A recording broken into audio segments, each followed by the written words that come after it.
silencio sobre el alma mía, y en ella dulcemente se me posa, cual en la cima leve de las rosas se duerme el agua cuando viene el día.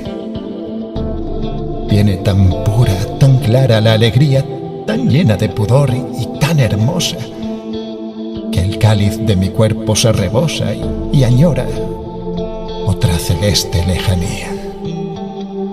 Mañanas que de luz pausadamente me dais la claridad como alimento, mudadme a una distancia diferente. Robadme del pasar en que me intento y en otro ansiado mar, calmadamente, levad mi corazón con otro viento.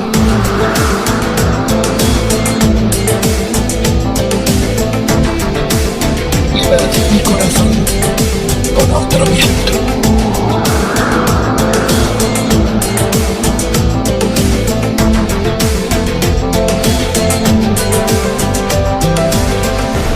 Viento, tú que vas y vienes de tu rosa en derredor, viento, dime, ¿dónde habita el Dios que cuida el amor? ¿En qué refugio, en qué cima, en qué galaxia o qué sol? ¿En qué alejado silencio plantó su tienda ese Dios? ¿En qué acabado desierto tiene su jardín la flor? ¿Bajo qué luna se enfría la fuerza de su calor? Si lo vieras, viento, dile que me busque.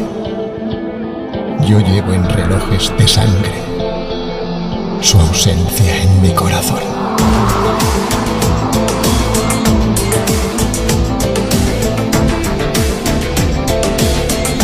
Su ausencia en mi corazón.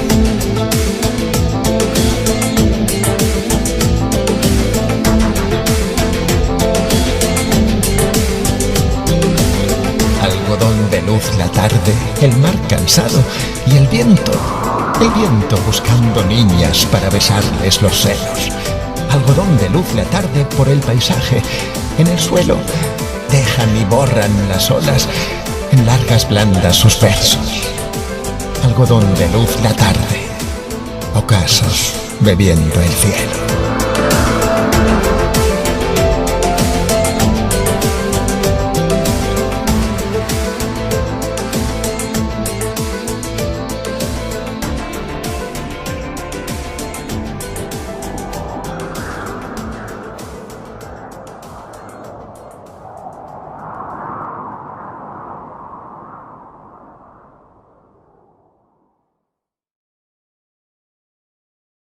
Muy buenas tardes, amigos de Literatura Visión. Como habrán podido darse cuenta, hoy la manera de presentar el trabajo de literatura es completamente diferente a lo que estamos acostumbrados. Esto se debe a que aquí en el área del norte los diferentes grupos de personas que vivimos acá tienen un concepto equivocado. Algunas personas piensan correctamente, otros pues no tan correctamente. El caso es que se ha disparado la pandemia con esta nueva cepa que es el Omicron y nos hemos visto forzados, como sucedió el año pasado, a principios del año pasado, a cerrar las puertas y a comenzar nuevamente este trabajo desde la casa, haciendo uso de nuestras tecnologías, lo que podemos hacer uso, dándole a nuestra compañera Alexandra Ruiz la oportunidad de lucirse, porque es ella la que tendrá que hacer todo el trabajo en lugar de nosotros como acostumbramos a hacerlo reunidas las tres. En este caso, vamos a trabajar independientemente cada uno desde su casa, desde su hogar, desde su rinconcito, para evitar que esta pandemia, esta crisis nos afecte a ninguno de nosotros. Gracias a Dios, contamos con la salud necesaria para poder seguir adelante con ustedes a través de este programa que siempre, mientras estemos saludables, respirando, vamos a seguir con ustedes porque ustedes merecen nuestro esfuerzo. Y ahora, como habrán visto también, se comenzó con el poema de apertura que fue escrito por Juan José Alcolea y por supuesto siempre fue recitado por Joan Mora. El nombre de este poema es Poemas al Viento y esto lo recitó, como dije, Joan Mora. Bueno, sin más dilaciones, vamos a comenzar con el programa de hoy. Y dice que surgen en el paso del siglo XIX al siglo XX la burguesía y su pensamiento racional, el cual desplaza la fe. Esto es algo muy interesante porque en estas épocas la fe es y sigue siendo un asunto sumamente importante para todos los seres humanos, pero que en cuanto a lo que es el modernismo y la forma en que se fue perfilando, buscaban un cambio. ¿Y cuál sería el cambio más importante según ellos? Era desplazar todo lo que fuera la fe, el pensamiento racional y caer en otros aspectos. La crisis de fin de siglo recibe el nombre de modernismo y supone una revolución artística y literaria que busca romper con la estética vigente.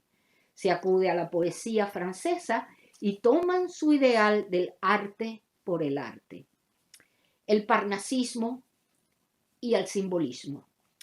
Para ello, el modernismo implica un intento de evasión del espacio y el tiempo de los autores. También hay un impulso hacia el cosmopolitismo y las obras se llenan de un fuerte sentido del ritmo, musicalidad. Unido a ello cobra importancia lo sensorial. De hecho, el cisne, como ya hemos visto anteriormente, y el color azul serán la expresión misma del modernismo. De hecho, las formas métricas se enriquecen y se emplean los alejandrinos y los eneasílabos. A finales del siglo XIX y principios del siglo XX, el modernismo influye en España, por lo que surge la llamada generación del 98, que es una particularización del modernismo precisamente en España. Los géneros preferidos eran la novela, donde irrumpe el subjetivismo y el ensayo. A esto se le conocía como Grupo de los Tres, que eran nada más y nada menos que Pío Baroja, Ramiro de Maeztu y Azorín. Ellos fueron los que más tarde Azorín acuñó el término generación del 98 para incluir a Unamuno y algunas obras de Antonio Machado y de Valle Inclán. Miguel Unamuno tiene una vida marcada por crisis religiosas y existenciales. Denomina a sus novelas nivolas para distinguirlas de la novela realista. De ellas destaca su novela Niebla. Pío Baroja es fundamentalmente novelista y busca un estilo sencillo y entretenido. Agrupó sus novelas en trilogías como La lucha por la vida. Valle Inclán escribe novela,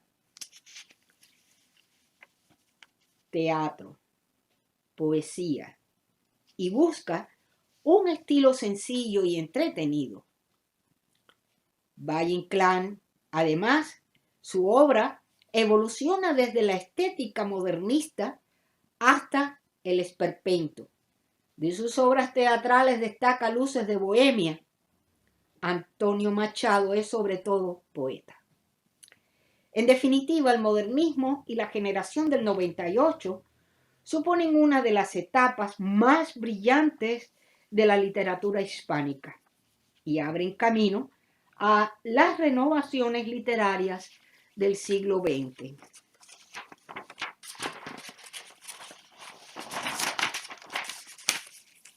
¿Cuál es el movimiento literario de la generación del 98? Bueno, para algunos existe un único movimiento literario, el modernismo, que es la expresión del cambio de sensibilidad en la cultura española de fin de siglo. No hay razón, por tanto, para hablar de la generación del 98. La crisis de fin de siglo en España da lugar a dos movimientos, el modernismo y la generación del 98. Se dividían en estas dos partes. Esta diferenciación ha sido siempre muy discutida. Para algunos existe un único movimiento literario y ese es el modernismo, que es la expresión del cambio de sensibilidad en la cultura española de fin de siglo.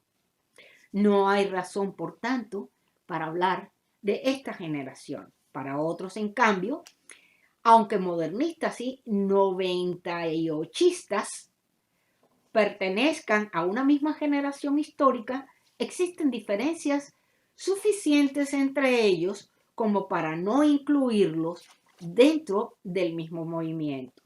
El modernismo se asocia con la preocupación estética y el refinamiento artístico. El 98 se asocia con una orientación mucho más intelectual y filosófica, el problema existencial y el tema en España. El modernismo. Ya el modernismo es un movimiento artístico que se inicia en el 1888 y se mantuvo vigente a lo largo de los primeros años del siglo XX, hasta la Primera Guerra Mundial, en 1914. La palabra modernista fue utilizada en un principio para referirse con tono despectivo a los jóvenes que intentaban romper con la estética del realismo. También se oponían al materialismo burgués de su generación, adoptando para ello posturas inconformistas y de rebeldía como la vida bohemia. Orígenes. ¿Cuáles fueron estos orígenes y la influencia en el modernismo? Las primeras manifestaciones literarias del modernismo tuvieron lugar en Hispanoamérica y su principal figura lo es, como todos sabemos, Don Rubén Darío. En lo estético influyeron decisivamente dos movimientos literarios franceses. Uno, el parnasianismo, o que es el arte por el arte, caracterizado por la perfección formal y el culto a la belleza externa y a la poesía serena y equilibrada. Sus temas preferidos eran los mitos griegos y la evocación de ambientes exóticos, como los orientales, medievales, etcétera, etcétera. Sus máximos representantes fueron L. de Lisle y T. Teodoro Gautier. Ahora le cedo el espacio a nuestra queridísima Aurea Sosa, que viene desde su rinconcito también a traer su trabajo, su ponencia y sus experiencias en cuanto a literatura visión. Ella viene con nosotros. Adelante. Sigue, Aurea, por favor. El simbolismo. La música, ante todo, se propone descubrir los significados profundos que sugieren ideas, sentimientos o estados de ánimo. Para sugerir estos significados ocultos, los simbolistas recurren a un lenguaje musical y al uso de las sinestesias. Sus máximos representantes fueron Baudelaire, Verlaine, Rimbaud y Mallarmé. El modernismo tomó de los parnasianos la búsqueda de la perfección formal, los temas exóticos y el concepto del arte por el arte, y de los simbolistas tomó el ritmo y la musicalidad del verso. Otras influencias perceptibles en el modernismo son el romanticismo intimista de Becker y la poesía de Walt Whitman. Temas de la literatura modernista. El modernismo es un movimiento esteticista, la búsqueda de la belleza, único medio de unir de la realidad cotidiana y demostrar su desacuerdo con ella es el principal motivo artístico. Esta búsqueda de la belleza se manifiesta en las evocaciones históricas y legendarias, evasión en el tiempo y en el espacio. En estas evocaciones de tiempos pasados y ambientes exóticos abundan las ninfas y dioses, los palacios y castillos, y los cisnes, las princesas, etc. Otro tema importante lo constituye la expresión de la intimidad personal, la melancolía, el hastío y la tristeza como manifestaciones del malestar existencial, sentimientos envueltos en ambientes otoñales o jardines abandonados. El lenguaje modernista. En el lenguaje modernista se utiliza un léxico muy seleccionado, con preferencia por palabras musicales que expresen luz y calor. Abundan también los arcaísmos y los neologismos. Utilizan sonetos en alejandrinos y usan versos dodecasílabos y eneasílabos.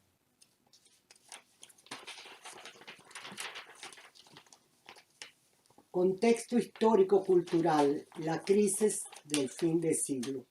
Entre los años 1890 y 1914 aproximadamente, se producen una serie de profundos cambios sociales y culturales en todo el mundo occidental. Es lo que sería llamado la crisis de fin de siglo, cuyos rasgos más característicos serían los siguientes: grandes progresos técnicos y científicos, rápido crecimiento industrial, segunda revolución industrial, auge de la burguesía, la época bella que se convierte en la clase dirigente, la clase obrera, cada vez más numerosa, se organiza para defender sus intereses frente a la burguesía. Se extienden las teorías socialistas y anarquistas. Crisis del positivismo y del racionalismo. La persona duda de que la ciencia y la razón humana basten por sí solas para explicar y conocer el mundo. Como consecuencia de ello, aparecen las corrientes irracionalistas y vitalistas, que intentan explicar la vida desde una perspectiva subjetiva e individualista. Schopenhauer, el mundo y el individuo están regidos por una voluntad ciega e irracional. Kierkegaard, con sus ideas en torno a la angustia vital. Nietzsche, que exalta los impulsos vitales sobre la razón y el intelecto. El pensamiento irracionalista llevaría poco después al existencialismo. El ser humano es un ser parte, la muerte, lo que le lleva inevitablemente a la angustia existencial. Esta etapa cierra con la Primera Guerra Mundial en 1914. En España se producen además algunos hechos que merecen destacarse. El desastre del 98, con la pérdida de las últimas posesiones coloniales, Cuba, Puerto Rico y Filipinas. Atraso general del país que necesita, según la opinión de numerosos escritores e intelectuales, una regeneración en lo político. Continúa la alternancia en el poder de los partidos liberal y conservador, con los núcleos rurales sometidos al control de los caciques. Modernismo y generación del 98.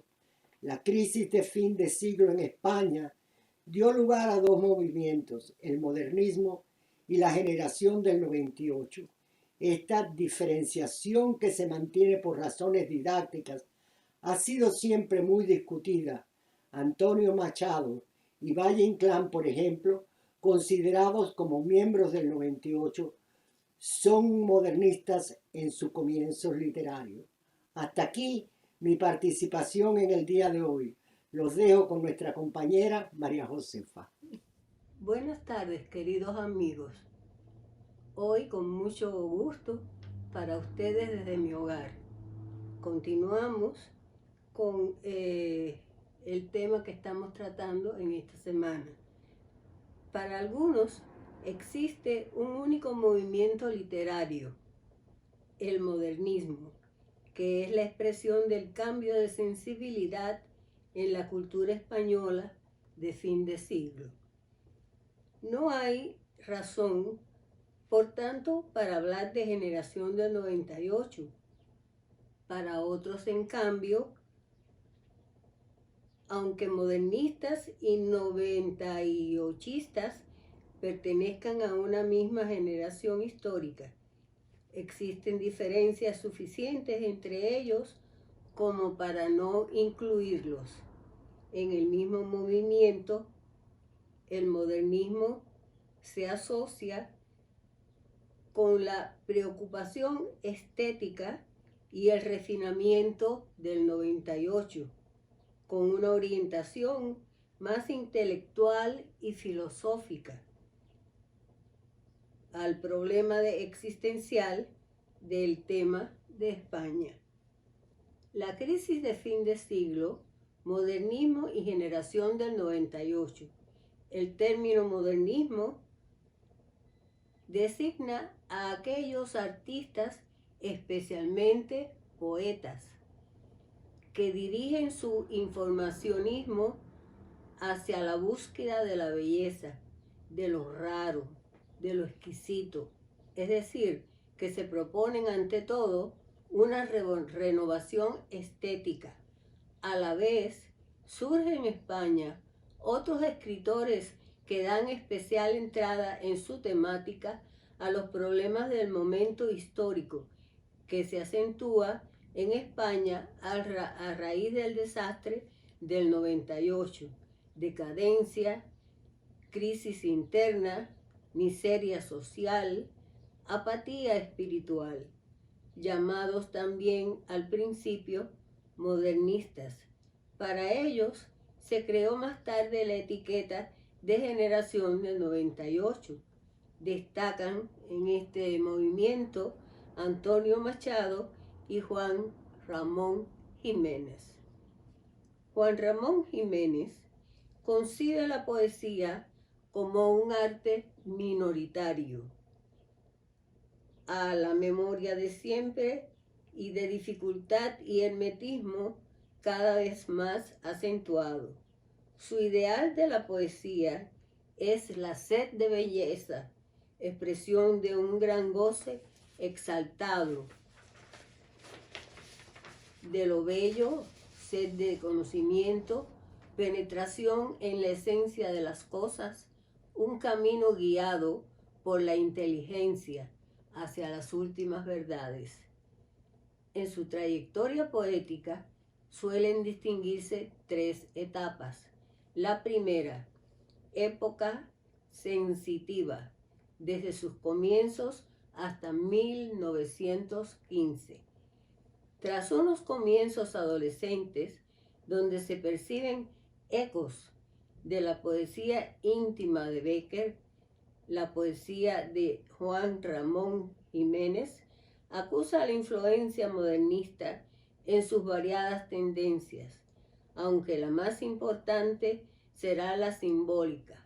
Así, el modernismo decadentista de Ninfeas, 1900, da paso a los poemarios arias tristes en 1903, Jardines lejanos en 1904 y Pastorales 1911, que se acercan al ideal simbolista del modernismo. Segunda época intelectual. Se inicia en 1916 con Diario de un poeta recién casado y se prolonga hasta que se exilia a América en 1936.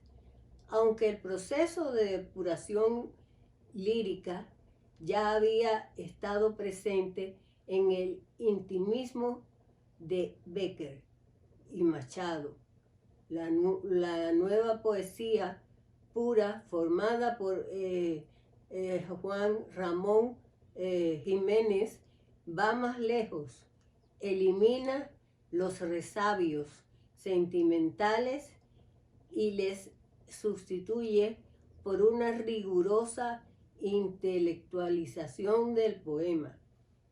Y la tercera época, que es la época de suficiente o verdadera, es la etapa del exilio americano desde 1936 hasta su muerte en 1958, 2 años después de conseguir el premio Nobel. A esta etapa corresponden 2 libros. En el otro costado, 1936 a 1942, y Dios deseado y deseante, 1948 al 1949. Este es un poemario donde Juan Ramón Jiménez identifica a Dios con su propia conciencia. Este encuentro con Dios supone al mismo tiempo el encuentro con la belleza, la naturaleza y el amor. Literatura Visión continuará la próxima semana con más sobre este movimiento modernista. Bien, continuamos con el programa y me place mucho en anunciarles que la semana pasada estuvimos tratando, es decir, no estuvimos tratando, se hizo el video que nos envió la señora Katia Gibaja. Ella nos había enviado un audio para que se combinara con el video que ella nos envía de la Navidad en verano. Desafortunadamente desconocemos estos asuntos tecnológicos de las redes. El video se presentó, el video se envió, el video salió junto con el programa. Desafortunadamente no lo vimos por ningún lado. Hoy estuvimos trabajando ya, la señorita Alexandra Ruiz trabajó arduamente para recuperar toda esta parte de ese video y por supuesto darle reconocimiento merecido a la señora Katia Gibaja, que ella fue tan amable al enviarnos ese audio presentando su trabajo y presentándose ella. Ahora tenemos el gusto de presentar nuevamente el video Navidad en verano y la presentación que Katia Gibaja nos ha enviado. Disculpa, Katia, por lo sucedido la semana anterior, pero vamos a ver ahora tu audio, vamos a ver tu video y vamos a darte las gracias por haber sido tan amable de haber tenido, además de la paciencia para esperar hasta el día de hoy, por habernos enviado un mensaje tan lindo desde Salta, Argentina. Adelante, Katia, corre video. Hago un saludo muy especial al programa Literatura Visión, que es parte de la Academia Norteamericana de Literatura Moderna Internacional. Sobre todo a Rosalía y todo su equipo. Muchas gracias por esta invitación. Mi nombre es Katia Gibaja. Soy presidenta de la Fundación Ecos de la Patria Grande Yachapacuna Hatun Tahuantinsuyo en idioma quechua y también de la Academia de Quechua Collasuyo Salta, Argentina. Estoy trabajando actualmente en el Museo de Arqueología de Alta Montaña, donde se encuentran 3 niños que fueron encontrados en el año 1999 y actualmente se encuentran en este museo 3 niños que estaban en un volcán, el volcán Llullayacu, que significa memoria en el agua, que estaba justo en el límite entre Argentina y Chile. Estoy desde la fundación de este museo Actualmente es el museo más visitado de toda la República Argentina. Son 3 niños incas de hace 500 años en perfecto estado de conservación. Bueno, contarles que hace mucho tiempo que vengo trabajando en la investigación de las culturas originarias de América y muy especialmente en la cultura andina. Enseño el idioma quechua hace ya bastante tiempo y he escrito algunos libros como Los derechos indígenas, los derechos humanos, los derechos del niño, el derecho de la discapacidad, los derechos de la OIT, la 169, que es realmente todo hacia la traducción al idioma quechua. Están en 2 tomos y estos libros se vienen difundiendo en nuestras comunidades en América del Sur. Bien, quiero desearles a cada uno de ustedes un feliz y próspero año 2022. También decirles Kunan Hatum Unchaikan, hoy es un gran día.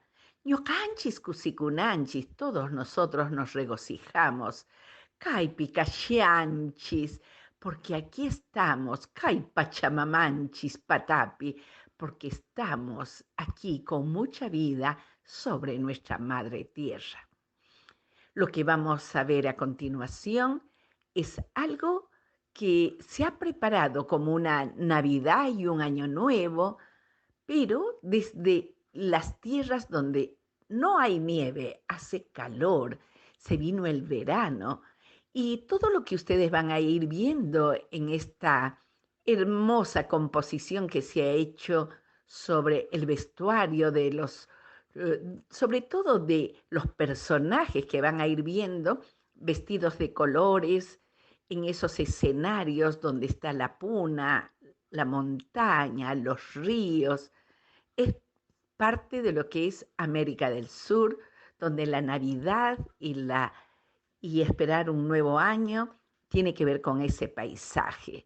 Por eso nos pareció muy importante que también vean este tipo de felicitación, sobre todo desde el otro continente y el hemisferio sur. Les mando un abrazo muy grande y que sea verdaderamente un nuevo año de mucha luz para cada uno de ustedes, una luz interna, despojando toda oscuridad que pudiera haber dentro de nuestro espíritu. Tupananchis Kama, hasta volvernos a encontrar, Mozos Puncha y Inticama, hasta un nuevo día de sol.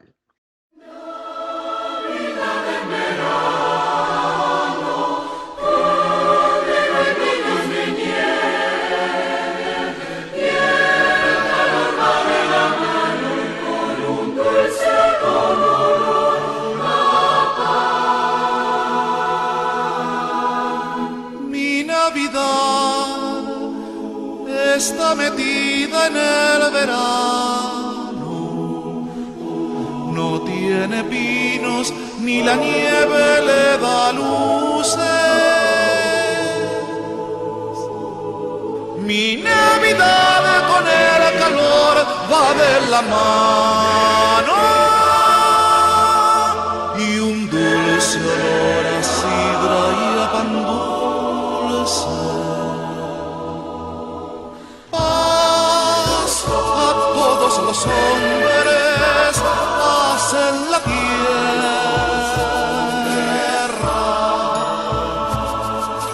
En mi tierra caliente y en la que nieva. En mi tierra caliente y en la que nieva.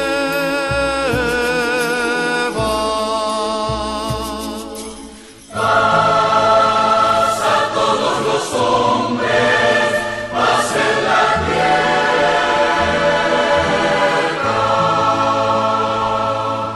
En mi tierra caliente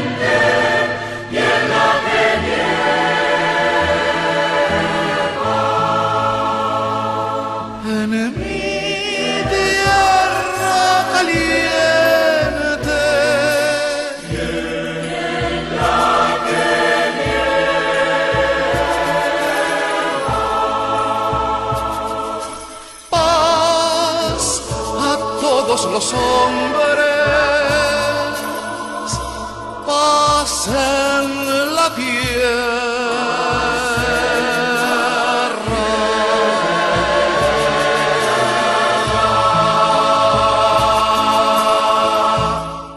Bien, ahora, como siempre, continuamos con el orden del programa y nuestro queridísimo Luis Alberto Ambrogio, que termina sus vacaciones y se incorpora nuevamente a Literatura Visión con uno de sus trabajos tan especiales que él prepara con tanto entusiasmo, con tanta alegría para los segmentos de nuestro programa de Literatura Visión. Bienvenido, doctor, felicidades, feliz año, y aquí lo tenemos nuevamente. Adelante, doctor. Buenas tardes, doctor. Buenas tardes, Rosalía. Muchísimas gracias por estar con nosotros esta tarde. Tengo entendido que habría terminado su ciclo sobre los poetas y poemas uruguayos en el mes pasado. Y ahora, ¿cuál sería el tema que nos regala en este mes? Bueno, en este mes quiero que nos traslademos de Uruguay a Chile, porque estoy tratando de celebrar, digamos, los poetas que han sido galardonados, como fue el mes pasado en el caso de los poetas uruguayos. Esta vez vamos a ir a Chile, que tiene el honor de tener 2 poetas galardonados con el Premio Nobel y otros. Así que me voy a concentrar en esos poetas.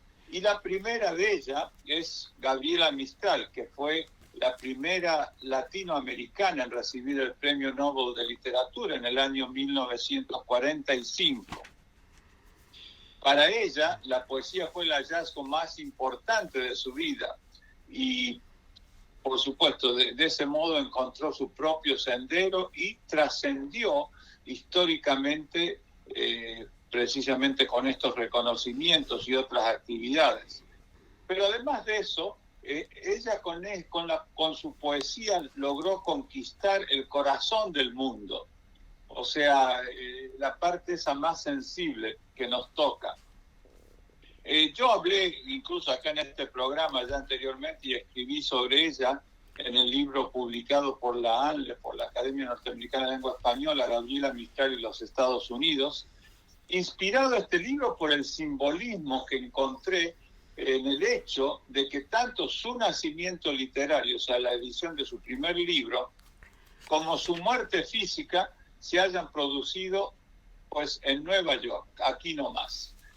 El escrito mío se titulaba Gabriela Mistral, la extranjera, complejidad poética de su desarraigo y pertenencia. Porque, como dije anteriormente, ella muere el 11 de enero de 1957 en Nueva York.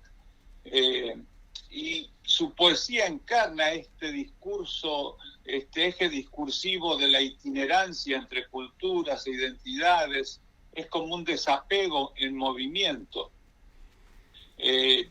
Ya lo había profetizado ella misma en los versos de su poema Extranjera, que analizo en este artículo. Ella dice ahí, por ejemplo, vivirá entre nosotros 80 años, pero siempre será como si llega, y va a morirse en medio de nosotros en una noche en la que más padezca, con solo su destino por almohada de una muerte callada y extranjera. Al contrario de lo que, digamos, postula Saavedra Molina, el estudio crítico de su poética no puede prescindir de su biografía, que está hecha de pérdidas desde el paraíso original. A los 3 años, por ejemplo, fue abandonada por su padre, fue violada a los 7 años, expulsada de su escuela a los 11, pierde a su madre, a sus amores, a su país, a su niño, un montón de pérdidas y desilusiones que chocan en su poesía frente al asombro, que provocan la mirada y el conocimiento. Ella fue catalogada como la magnífica errante o la independiente soberana. Es interesante porque además de este eje poético, ella insiste mucho, por ejemplo, en su poema País de la ausencia sobre Chile y su libro póstumo Poema de Chile. tenía una gran aferramiento a su cultura indoamericana, indo-hispanoamericana. Ella nace en Chile en el 1889. Fue, además de poeta, pedagoga de amplia y reconocida trayectoria, aunque curiosamente ella no estudió pedagogía, pero la practicó. Y luego también una vida diplomática muy interesante. En la parte de pedagogía, por ejemplo, es importante su estadía en México de 1922 a 1924, que fue un momento histórico vivido con José Vasconcelos, que la invitó para precisamente promover la renovación de la educación en el país. Gabriela Mistral, que es un seudónimo, luego un nombre que lo hizo legal, pero ella parece que encontró el amor por la poesía al hallar unos poemas de su padre, que, como dije antes, la había abandonado a los 3 años de su edad. Bueno, por supuesto, en toda su vida, como dije antes, se dedicó a la educación escolar y obtuvo en este sentido un reconocimiento internacional por lo mismo. Al respecto, ella viajó por todo el territorio chileno y también por muchos países de América Latina, sobre todo México, como dije anteriormente, enseñando a leer y escribir a niños obreros campesinos. El primer reconocimiento literario lo obtuvo en el año 1914 en un concurso de juegos florales de la Federación de Estudiantes de la Universidad de Chile, en el que ganó el primer lugar. Y luego de recibir en 1945 el premio Nobel, siendo la primera hispanoamericana en obtener este reconocimiento, obtuvo muchos otros premios también literarios. En sus últimos años, Gabriela Mistral tuvo una vida bastante errante, y razón por la cual muere lejos de su Chile, como dije antes, en la ciudad de Nueva York. Su poesía se refleja en todos estos mundos de su errancia: América del Sur, América del Norte, Europa, y también obviamente sus raíces indo-hispanoamericanas. Y 2 clases de sentimientos muy importantes, los más íntimos y también los públicos, y en todos ellos abogando por la solidaridad. Es, como dije, una poesía tapizada de lo autóctono, pero donde resuenan el panteísmo religioso y las creencias venidas de ultramar. Desolación, un poemario publicado en 1924, empieza a poner en boca de todos la obra de esta maestra de escuela. Es coloquial, su lenguaje natural, es directa, pasional y sensible a los sentimientos y al entorno, a la ilusión y el amor, y también el dolor ante la muerte. Los afluyentes temáticos o ejes discursivos mistralianos son la naturaleza, el paisaje, la infancia, los niños, la maternidad, el dolor, la solidaridad, el amor, el americanismo, el tiempo-muerte. Su poesía procede de un modernismo influenciado por Amado Nervo, Rubén Darío, pero luego ella establece su propio camino, un camino marcado por las penas antes señaladas, sensación de abandono y orfandad.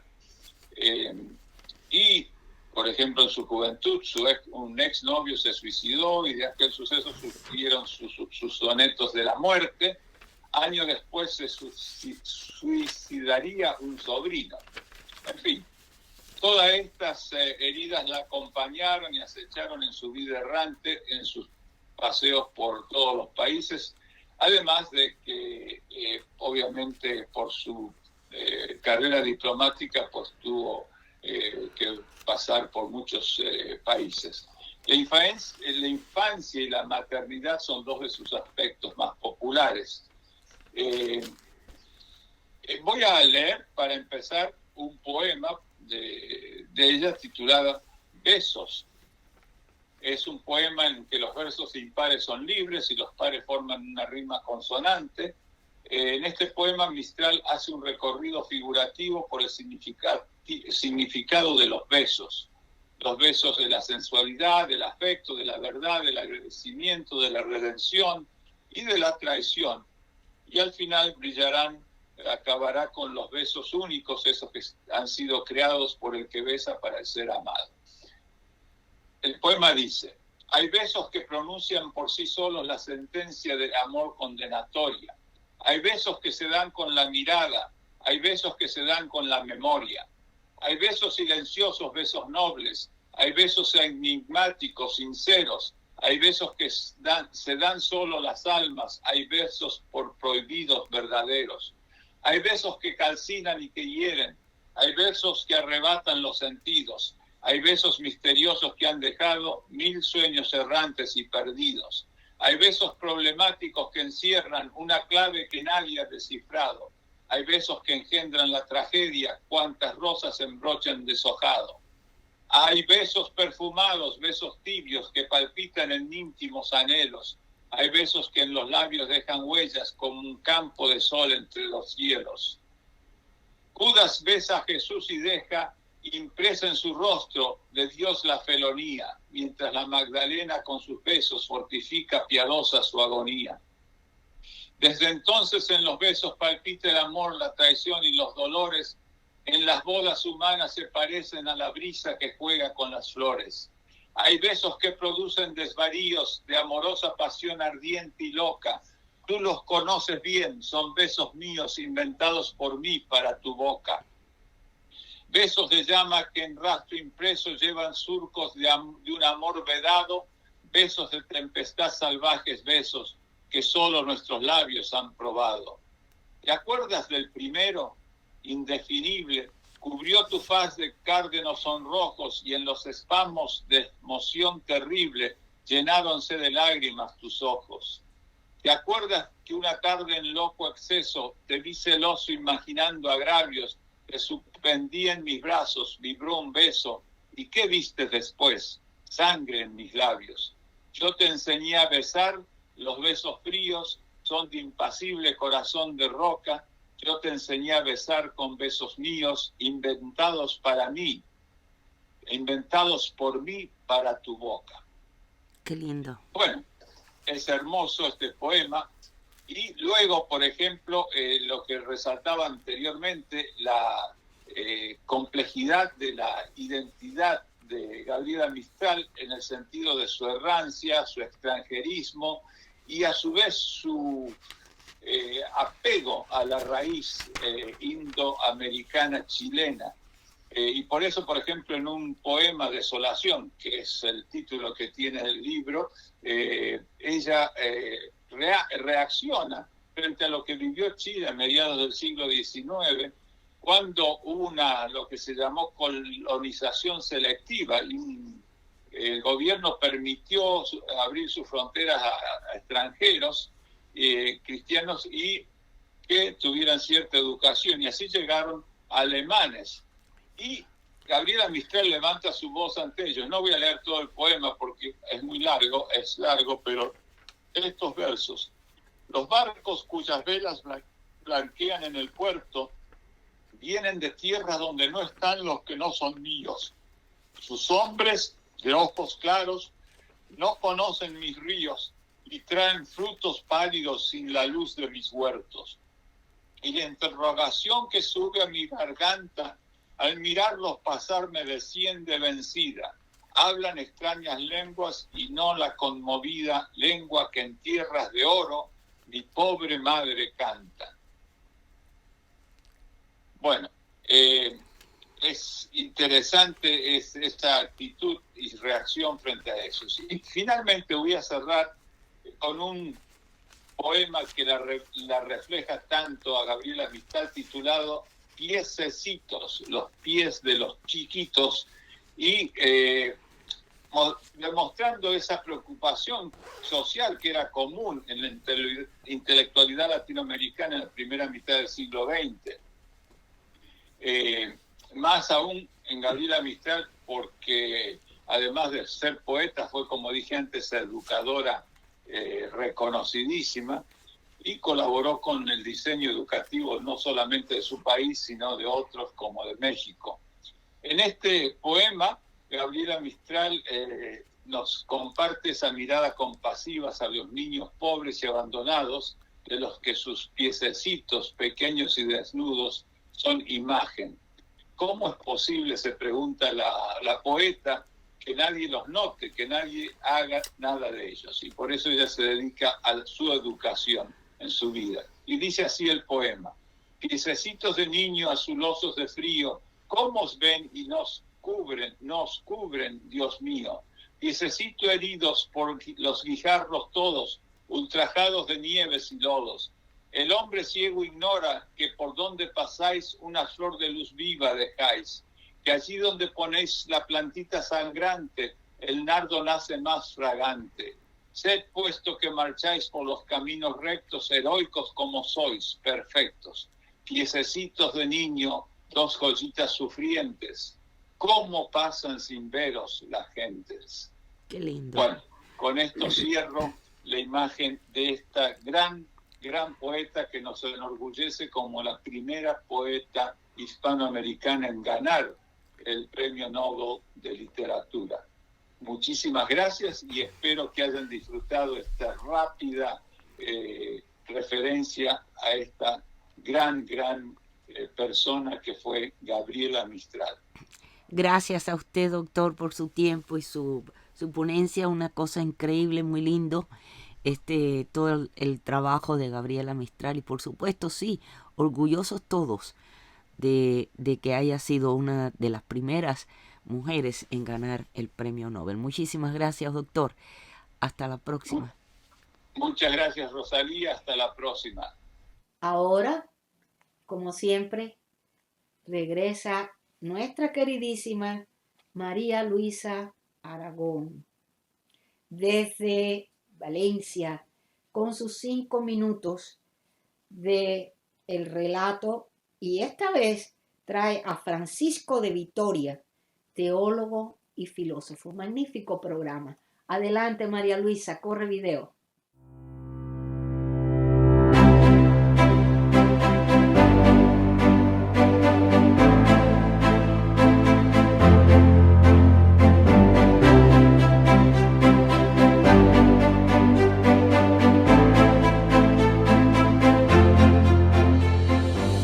Aragón para Literatura Visión. El relato de hoy es a Francisco de Vitoria. La Universidad Francisco Vitoria recibe su nombre del dominico español Fray Francisco de Vitoria, gran teólogo, filósofo y jurista del siglo XVI, que fue profesor en las universidades de París, Valladolid y Salamanca. Nació en Burgos en el año 1485. Con 20 años ingresó en el noviciado de la Orden Dominica, donde inició sus estudios humanísticos. Los dominicos, orden fundada por Santo Domingo de Guzmán en el siglo XIII, han sido famosos en la historia por su trabajo a favor del avance de conocimiento intelectual y la difusión de la verdad. Entre ellos se cuentan grandes maestros universitarios como Santo Tomás de Aquino, San Alberto Magno y el propio Francisco de Vitoria. En 1508, Fray Francisco se incorporó a uno de los colegios que formaban parte de la Universidad de la Sorbona, el Colegio de Santiago. En París recibió los grados de licenciado y doctor. En 1522 se trasladó a la Universidad de Valladolid, donde durante 3 años explicó la Suma de Teología de Santo Tomás de Aquino. Allí recibió el último grado que la Orden Dominica otorgaba a sus profesores, el Magíster en Sagrada Teología. En 1526 ganó la cátedra prima de Teología de la Universidad de Salamanca, que por entonces era una de las universidades más importantes del mundo. Allí siguió enseñando hasta su muerte. En sus clases asistían tanto los estudiantes como los profesores. Su capacidad docente era extraordinaria. Sus alumnos le admiraban, tanto que le llamaban el maestro, y hasta los hombres de gobierno acudían a él para pedirle consejo. Fundó la Escuela de Salamanca, a la que pertenecieron influyentes juristas y teólogos de la talla de Melchor Cano, Domingo Báñez, Domingo de Soto o Francisco Suárez. Es considerado el padre del derecho internacional moderno y el principal defensor de los derechos humanos de los indios americanos. Durante los 20 que pasó en Salamanca, afrontó los mayores desafíos intelectuales de su época. Su obra gira en torno a la dignidad y los problemas morales de la condición humana. Fue especialmente influyente por sus aportaciones jurídicas. Como decía uno de sus mejores discípulos, podrían algunos saber más que él, pero ni 10 juntos enseñaban como él. Su pensamiento ha tenido una grandísima influencia y aún conserva su actualidad. Falleció en Salamanca el 12 de agosto de 1546. En la ONU y la Sala de Consejo del Palacio de las Naciones Unidas de Ginebra lleva su nombre, en uno de los murales de esta sala, pintados por José María Sert y presentados en 1936. Está representado Francisco de Vitoria, donde clases en la Universidad de Salamanca. Deseo que hayan disfrutado de este relato. Muchísimas gracias. Viene nuevamente nuestro estimado Eduardo Ruiz, que ya ha pasado su momento de crisis, de dificultades y además sus vacaciones, sus estudios, todo combinado, lo ha alejado de nuestro programa de literatura por unos días, pero ya está con nosotros nuevamente, Eduardo. Felicidades, Eduardo, feliz año, y lo tenemos aquí nuevamente presentando otro segmento sobre la vida y obra de don Federico García Lorca y sus amigos, que es el nuevo ciclo que él ha preparado para Literatura Visión. Adelante, Eduardo. Muchas felicidades y muchísimas gracias por acompañarnos nuevamente. Adelante.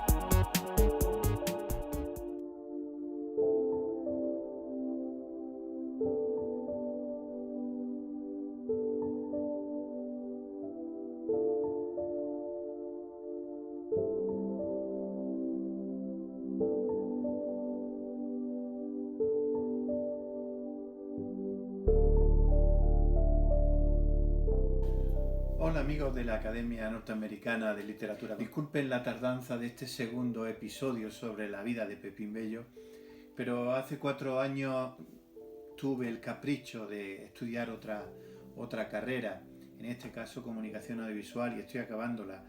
Y entre eso y la enfermedad de mi madre, que me ha tenido relegado durante un mes dentro de un hospital, aunque he tenido mucho tiempo para reflexionar, pensar y guionizar estos vídeos, sin embargo, pues no he podido grabarlos, está un poco incomunicado.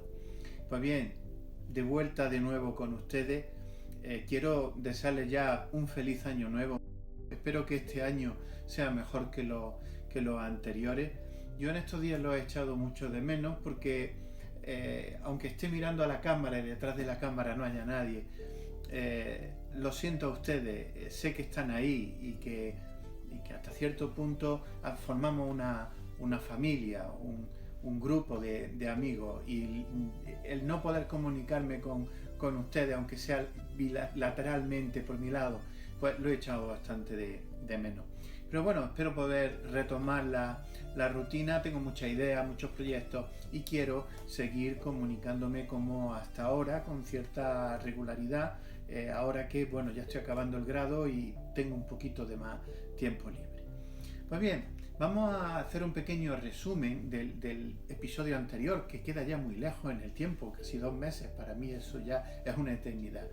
En ese episodio les relataba cómo la residencia de estudiantes fue el lugar donde fueron confluyendo todos los amigos que conformaban el círculo de amistades de Federico García Lorca. Y entre esas amistades y el primer chico con el que compartió habitación dentro de la residencia de estudiantes en Madrid fue Pepín Bello. Pepín Bello, a lo largo de este pequeño documental que vamos a hacer hoy, en muchos lugares le hablan de él como el hombre que nunca hizo nada. ¿Por qué? Porque aunque empezó a estudiar medicina, no lo acabó y nunca prestó mucha seriedad a su estudio, pero siempre estuvo muy presente. Y de hecho, hablan de él como el aglutinador de la generación del 27. Yo iría más lejos, no solo de la generación del 27, sino de todo el grupo de amistades, de todos los amigos que rodeaban a Federico. Aunque hubiera tensiones entre ellos, la envidia que ya le he ido contando con Dalí, con Luis Buñuel, como veremos más adelante, él siempre mantuvo una cohesión en el grupo. Cuando su amigo Ignacio Sánchez Mejía lo invita a ir a Sevilla, él accede con gusto, y él sería también en el aniversario de Góngora el que haría la famosa foto en que aparece por primera vez casi toda la generación del 27. Esta generación que truncada por la guerra civil, pero que tanto los que optaron por el exilio fuera de España como lo que le llamaron el exilio interior, desarrollaron una gran actividad literaria y sin duda son fuente del conocimiento y fuente de nuestra literatura contemporánea. Pues bien, digamos que Pepín Bello era la salsa que estaba en todos los guisos. Iremos viendo qué amistades cultivó y la gran importancia que tuvo para este grupo de amigos y para otras personas que, aunque no eran habituales, porque no eran residentes en este lugar, sin embargo sí pasaban por allí, y todos al final conformaron un gran grupo de amigos, de literatos, de pintores, de escultores, de ingenieros, que serían el armazón de lo que sería la amistad que tenía Federico García Lorca y por supuesto Pepín Bello, que le sobrevivió. Pepín Bello murió hace poco tiempo, con 103 años, como veíamos en la entrevista que hicimos hace unos meses, cuando entrevisté a algunas personas que fueron a visitarle personalmente a su piso. Dicen que estaba un poco abandonado, que estaba solo, pero según he ido viendo e investigando, realmente Pepín Bello, ese gran cúmulo de amigos, lo fue renovando y siempre tuvo alrededor mucha gente que apreciaba su labor, que lo quería mucho y que lo acompañó en esos momentos de la soledad, porque bueno, Pepín Bello estaba soltero y claro, no tenía una familia directa, en cuanto a que era el único, no tenía hijos, no tenía esposa evidentemente, y bueno, sí tenía sobrinos que sí le acompañaron hasta sus últimos días. Pues bien, sin más preámbulos, vamos a empezar a ver un poquito de la importancia que tuvo Pepín Bello en la vida de Federico García Lorca. Nació en Huesca el 13 de mayo de 1904. José Bello era el segundo de 7 hermanos. Su padre, el ingeniero Severino Bello, mantenía una antigua amistad con Joaquín Costa y Francisco Giner de los Ríos, fundadores de la residencia de estudiantes, y decidió, aconsejado por ellos, llevar a José y a su hermano a estudiar a Madrid, donde José Bello llegó en 1915 con tan solo 11 años, para ingresar en la sección infantil de la residencia de estudiantes. Allí cursó los estudios de la segunda enseñanza y en 1921 entraría en lo que se llamaba la sección universitaria de la residencia para estudiar medicina. En la residencia trabaría íntima amistad con Luis Buñuel, Federico García Lorca, Salvador Dalí, José Moreno Villa y Juan Vicens. Todos eran de la llamada Caballeros de la Surrealista Orden de Toledo, que Buñuel fundó en 1923 y a la que también perteneció José María Hinojosa. No todos los miembros de la generación del 27 pertenecían a la residencia de estudiantes, sin embargo sí eran visitantes de esta, y con todos ellos Pepín Bello generaría una gran amistad. Una amistad basada en una simpatía, y esta simpatía le sirvió de aglutinador, de esta relación entre todos ellos. Él mismo también inspiró muchas de las ideas creativas y se conservan huellas bastante abundantes en esa correspondencia que se intercambiaron y en los testimonios que han publicado tanto Alberti como Buñuel o Dalí. Y en estas cartas en las que recibía, figura por ejemplo la de Buñuel, en la que le comunicaba su interés por un movimiento que empezaba a gestarse en Francia, al cual le llamaban surrealismo. Quién sabe si Pepín hubiera sido el destinatario de esas cartas, probablemente en España hubiera perdido a uno de sus principales representantes, que fue Buñuel. Y el nombre de Pepín no aparece en los créditos de Un perro andaluz. Sin embargo, él mismo comentaría, siempre dentro de su modestia, que su participación en el filme fue más importante incluso que la de Salvador Dalí, pues de él partió la idea del burro putrefacto que aparece sobre el piano en una secuencia. Él participaba en estos juegos vanguardistas con las que se divertían los residentes, se llamaban los anaglifos, los putrefactos, la mencionada noble orden del Toledo, los carnuzos. Y en los poemas que García Lorca escribió en la residencia entre 1921 y en el 24, hay varios dedicados a sus compañeros y entre ellos a Pepín Bello, como el que se titula Tardecilla del Jueves Santo en 1924, protagonizada por él. Os la voy a recitar. Cielo de Claudio Lorena, el niño triste que nos mira y la luna sobre la residencia. Pepín, ¿por qué no te gusta la cerveza? En mi vaso la luna redonda, diminuta, se ríe y tiembla. Pepín, ahora mismo en Sevilla visten a la Macarena. Pepín, mi corazón tiene a la mares de luna y de pena. El niño triste se ha marchado, con mi vaso de cerveza. Brindo por ti esta tarde, pintada por Claudio Lorena. Bueno, se podrán preguntar quién era Claudio Lorena. Lorena era un pintor que su concepto del paisaje era basado en referentes muy clásicos y se dice de él que pintaba lo que llamaban el denominado paisaje ideal, una concepción muy especial de la naturaleza, ¿no? Y del mundo interior del artista. Por eso Lorca lo toma como un referente, la evocación de un espacio ideal perfecto. A Pepín Bello le han llamado muchas veces el hombre que nunca hizo nada. Incluso han llegado a hacer un documental biográfico de Pepín Bello con este título, en el que se redefine la importancia de cultivar la amistad como el mejor de sus talentos. Pero hay que reconocer que él fue el depositario de las inseguridades y el motivador de muchas pasiones, y fue el que descubrió muchos talentos innatos, y ese vínculo por el cual se mantuvieron todos unidos, estos genios que fueron indispensables para la España del siglo XX. Él decía: siempre he sido muy modesto, nunca me he sentido discriminado. Ellos tuvieron su talento, lo supieron expresar y llegaron donde debía llegar. Lo que no sé es si fueron capaces de pasárselo tan bien como lo hice yo. Pepín Bello se marcharía a vivir a Sevilla. Estuvo viviendo desde el año 1927 hasta el año 36.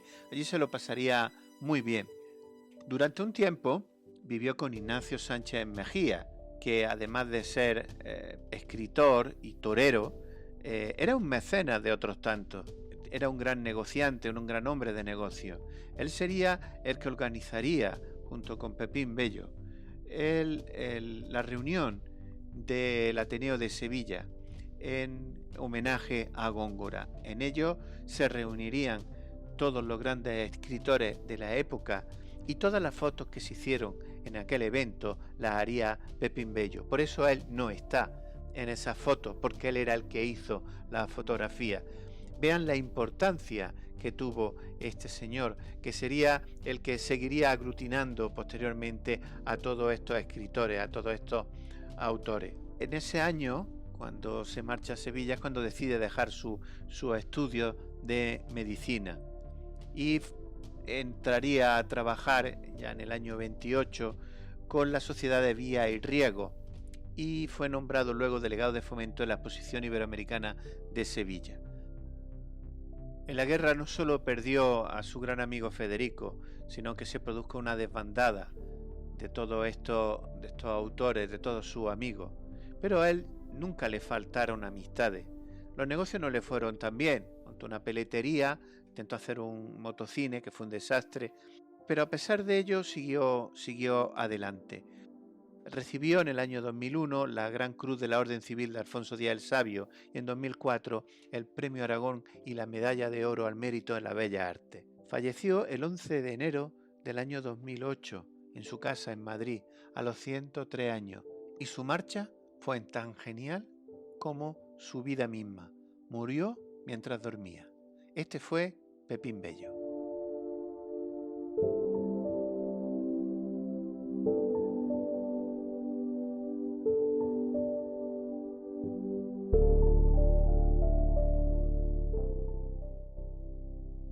Bueno, y hasta aquí el episodio de hoy. El próximo hablaremos de otras amistades de Federico. En este caso vamos a salirnos, al igual que con Pepín, que no estaba enmarcado dentro de lo que es la literatura, vamos a hablar de Luis Buñuel, el cineasta, muy conocido sobre todo en Sudamérica y en Centroamérica, donde desarrollaría su trabajo después de la Guerra Civil Española, hasta que se universalizó su trabajo. Pero siempre hablando un poco de su trabajo y su relación personal y la influencia que tuvo tanto de él hacia Federico García Lorca como la que él recibió del propio Federico. Hasta entonces, un saludo y, como les dije anteriormente, feliz año nuevo.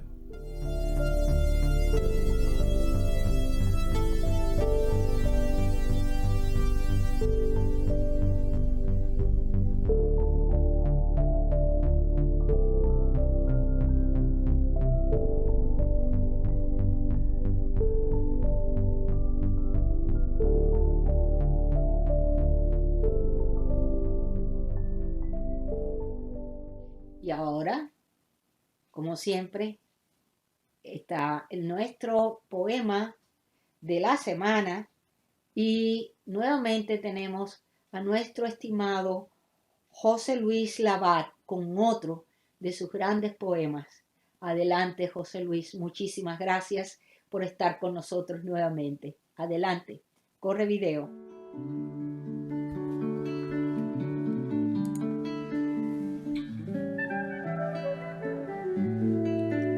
Los años marcan arrugas en el rostro y nos peinan canas en el pelo.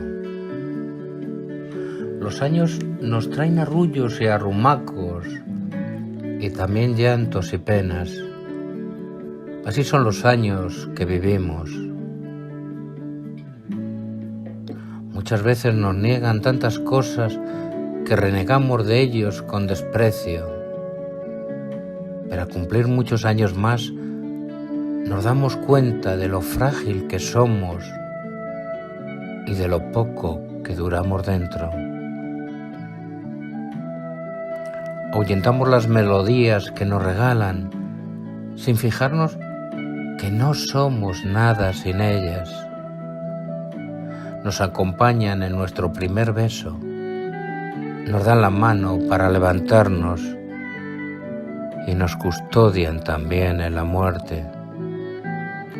La vida son pequeños conatos de alegrías y otros tantos de arañazos en el cuerpo.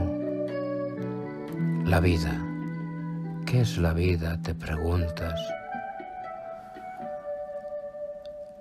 La vida sin ti, amor.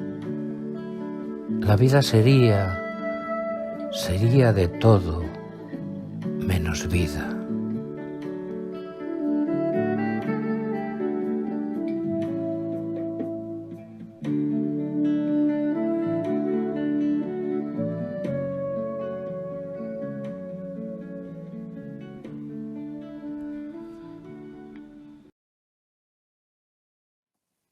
Estábamos supuestos a tener, como siempre, los avances de la semana y también los reconocimientos.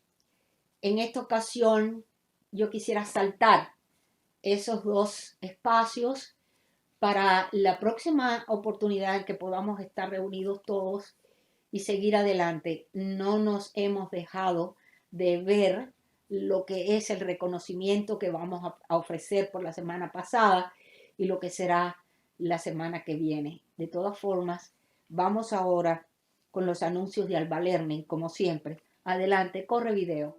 Buenos días a todos, estimados amigos de Literatura Visión.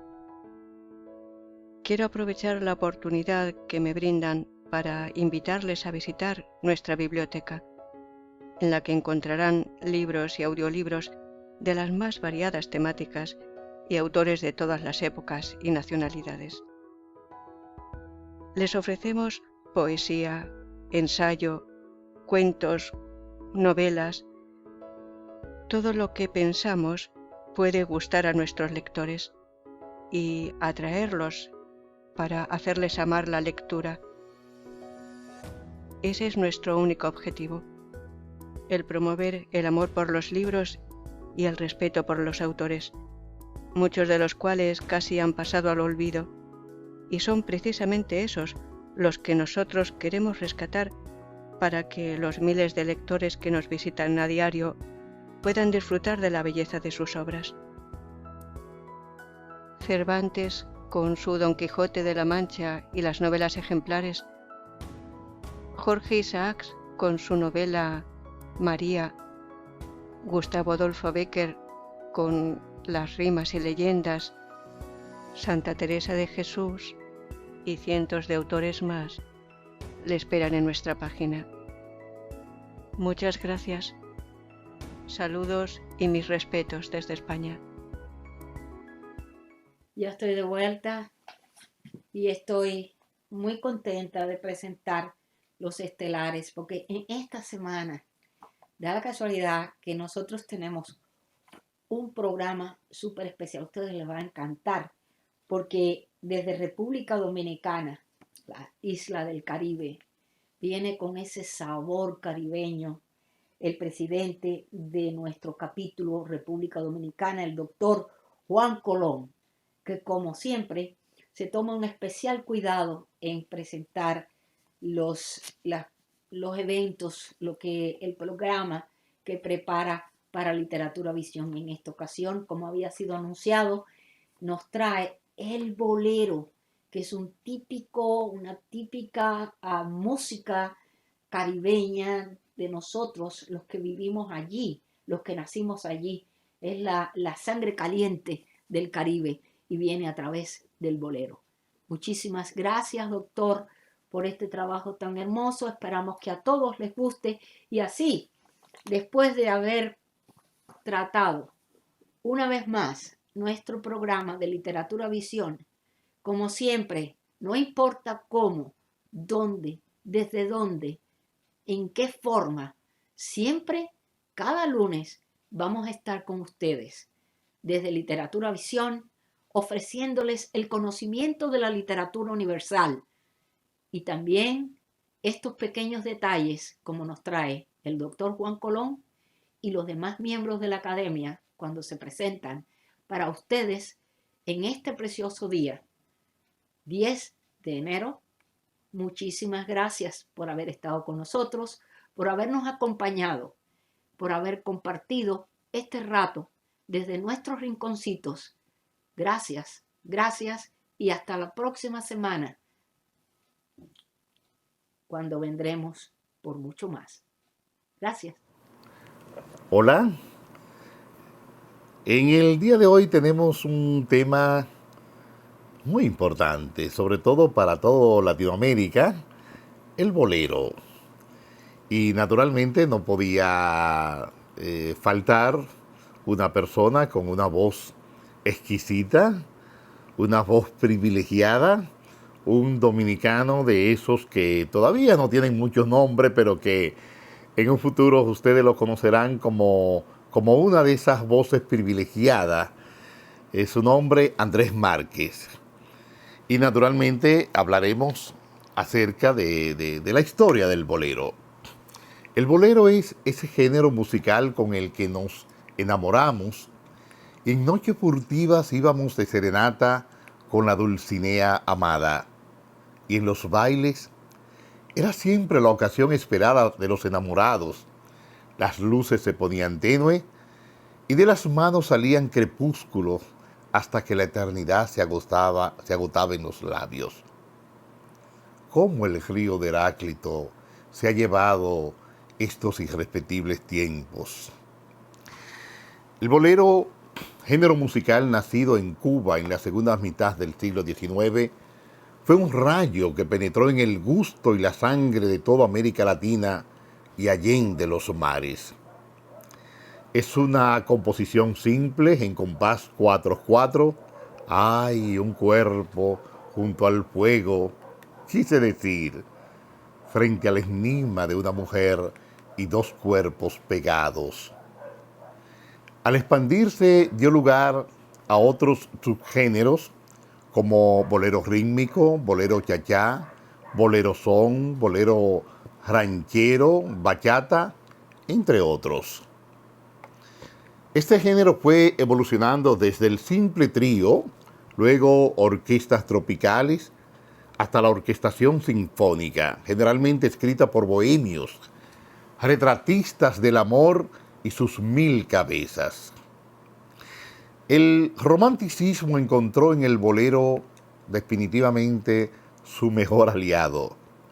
Mantuvo su hegemonía en el gusto popular y como ritmo bailable comenzó su decadencia con el boom del merengue en los años 80 y más luego desplazado también por la salsa y la bachata. En ocasiones nos encontramos con hallazgos poéticos. Verbigracia, la canción Ojalá que te vaya bonito, del mexicano José Alfredo Jiménez. Cuántas cosas quedaron prendidas como dentro del fondo de mi alma, cuántas luces dejaste encendidas, yo no sé cómo voy a apagarlas. ¡Wow! ¡Qué belleza, qué belleza! Tiene la virtud, ese ritmo que con frecuencia no se escribía con las manos, sino con ese órgano donde late la sangre. El compositor cubano Pedro Junco, autor de la canción Nosotros, ese himno cantado por más de 400 boleristas de América, interpretada por leyendas como Sara Montiel y Plácido Domingo, surgió este tema de una situación personal del autor que parecería sacado del mejor drama shakespeariano.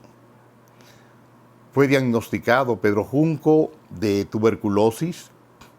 Obvio, todavía no se conocía la vacuna contra esta enfermedad, hasta que el médico Albert Calmette, el francés inmunólogo del Instituto Pasteur, creó eso que, bueno, ya se usa en todo el mundo. Entonces el médico de Pedro Junco le pidió al compositor separarse de su esposa, a la que amaba con locura, para no contagiarla. Y ahí la composición Nosotros, interpretada en este momento por nuestro Andrés Márquez. Atiéndeme, quiero decirte algo que quizás no esperes, doloroso tal vez. Escúchame, que aunque me duela el alma, yo necesito hablarte y así lo haré. Nosotros que fuimos tan sinceros, que desde que nos vimos amándonos estamos. Nosotros que del amor hicimos un sol maravilloso, romance tan divino. Nosotros que nos queremos tanto, debemos separarnos, no me preguntes más. No es falta de cariño, te quiero con el alma, te juro que te adoro, en nombre de este amor y por tu bien, te digo adiós. Bueno, y después de esta interpretación, el famosísimo bolero Historia de un amor tiene una historia similar. Mercedes, esposa de Fernando, hermano del autor de la canción, estaba embarazada y enferma de polio. Ya en su lecho de muerte le pidió a Carlos Almarán que cuidara de su esposo. A su muerte, Carlos escribe la canción Historia de un amor. El primero en cantarla fue Leo Marini, hasta convertirse en el himno del amor. Y bueno, y aquí volvemos entonces con nuestro amigo Andrés Márquez, que nos vas a interpretar la historia de un amor. Ya no estás más a mi lado, corazón. En el alma solo tengo soledad. Y si ya no puedo verte, porque Dios me hizo quererte para hacerme sufrir más.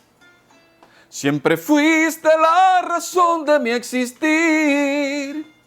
Adorarte para mí fue religión. En tus besos yo encontraba el calor que me brindaba el amor y la pasión.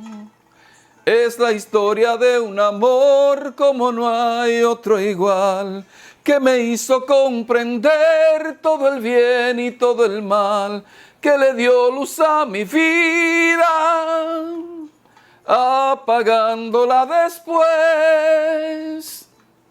Ay, qué vida tan oscura, sin tu amor no viviré. Siempre fuiste la razón de mi existir. Adorarte para mí fue religión. En tus besos yo encontraba el calor que me brindaba el amor y la pasión. Y para no hacer muy extenso este video, finalmente la canción Bésame mucho, nombrada como la canción del siglo XX, escrita en el 1932 por la mexicana Consuelo Velázquez. Cuando Consuelo Velázquez apenas tenía 16 años, compuso esta canción erótica en la que pretende aprovechar al máximo la noche y parece interpretar al poeta latino Horacio en el poema 11 de su libro de odas, donde aconseja su famoso Carpe Diem, que significa aprovecha el día. Pero, oh paradoja de la vida, cuando Consuelo compuso esta canción, no había besado.